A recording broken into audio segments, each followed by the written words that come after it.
Long ago, in the golden grasslands of Zululand, where the sun baked the earth and acacia trees cast twisted shadows, a lazy hunter named Tabo lounged against a rough trunk. His stomach rumbled like distant thunder, but he hated the sweat and strain of the chase. He watched a herd of springbok graze peacefully, their slender legs kicking up dust as they leaped playfully. Their coats gleamed under the harsh light, tempting him with thoughts of juicy meat. "Why run when others can do it for me?" he grumbled to himself, his eyes heavy with idleness. Not far away, a sleek female cheetah emerged from the waving tall grass like a ghost. She was a devoted mother, her body lean from endless hunts to feed her young. Her golden eyes scanned the herd and fixed on a young springbok that had wandered too far from its family. With a burst of speed that blurred the world around her, faster than any man could dream, she exploded forward. Her paws barely touched the ground as she closed the gap, tackling the springbok in a swirl of dust and struggle. The rest of the herd scattered in panic, their hooves pounding the dry soil. Panting but triumphant, the cheetah dragged her heavy prize to a shady spot beneath a cluster of bushes. There, her 3 tiny cubs tumbled out from their hiding place, mewing with excitement. Their spotted fur was soft and fluffy, their eyes wide with innocence. The mother tore into the meat, sharing bites with her little ones, who nuzzled against her warmly. From his perch on the hill, Tabo watched it all, envy twisting in his gut like a thorn. "That beast hunts for her family without complaint," he thought. "If I take those cubs, they can grow to hunt for me. No more empty hands or tired legs." But greed whispered louder in his ear. 1 cub might be enough, but 3? That meant feasts every day, a life of pure ease. He waited patiently as the sun began to sink, painting the sky in deep oranges and purples. The mother cheetah, thirsty from her efforts, carefully tucked her cubs deeper into the bush and loped off toward the nearby waterhole, her tail flicking behind her. Tabo seized his chance. He crept down the hill, his spear gripped tightly, though he had no intention of fighting. The grass whispered against his legs as he approached the bush.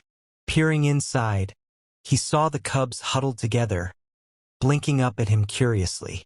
They were too young to fear humans yet. With quick hands, he snatched the first one, stuffing it into a rough sack slung over his shoulder. The cub let out a soft whimper, but Tabo ignored it. Then the second and the third, their tiny claws scratching faintly at the fabric.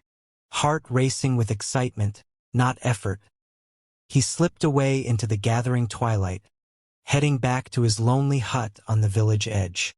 Half an hour later, the mother cheetah returned, her thirst quenched. She nosed at the bush, expecting the warm bundle of her family. But it was empty.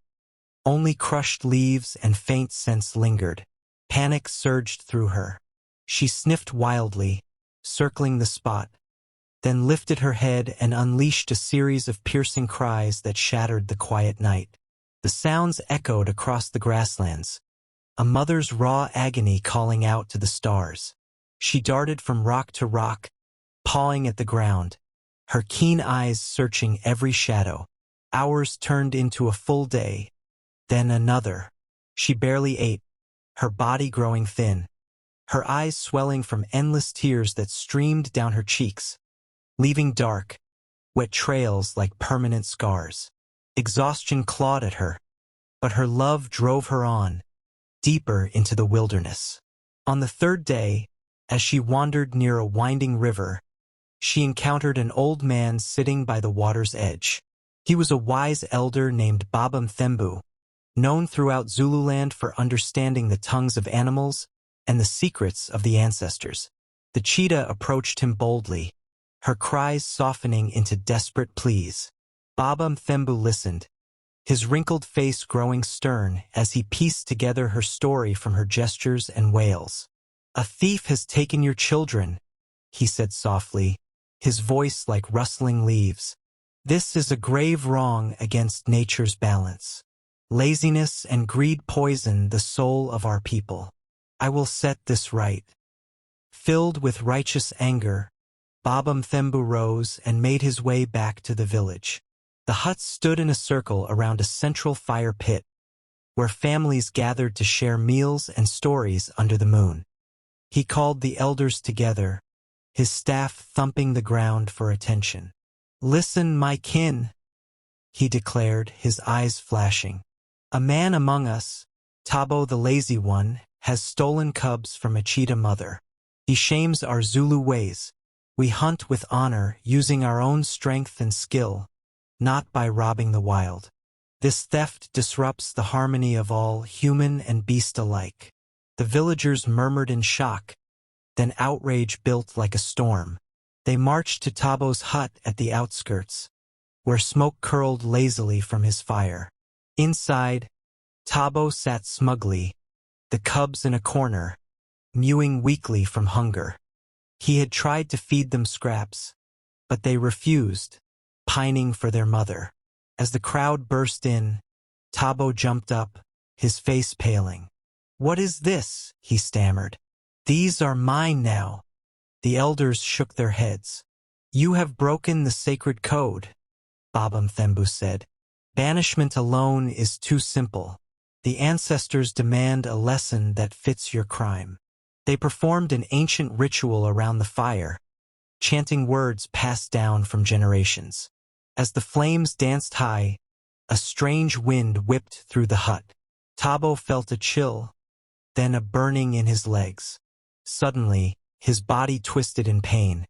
He was cursed to run endlessly, day and night, chasing prey that always slipped away. No matter how fast he became, like the cheetah he envied, exhaustion would never let him rest or catch a single bite. He would feel the mother's desperation forever, his own tears streaking his face as he wandered the grasslands alone, a living warning to others. The elders gently gathered the cubs and returned them to the waiting mother by the river. She nuzzled each one, her cries turning to soft purrs of joy. Though her tears had dried, the black streaks remained on her cheeks, a mark shared by all cheetahs from that day forward, a reminder of grief and justice. And Tabo? He vanished into the wild, his endless chase teaching the Zulu people that laziness breeds not ease, but eternal torment, while true honor binds community and nature in unbreakable peace. And there, under the endless African sky, the greedy hunter runs forever, chased by a curse he can never escape. What did you think of this chilling Zulu legend? Did the twist catch you off guard? Drop a like if it gave you goosebumps. Comment below with your favorite part or what animal folktale I should tell next. And hit that subscribe button with notifications on so you never miss the next mind-blowing story. See you in the next one. Leopard Fire.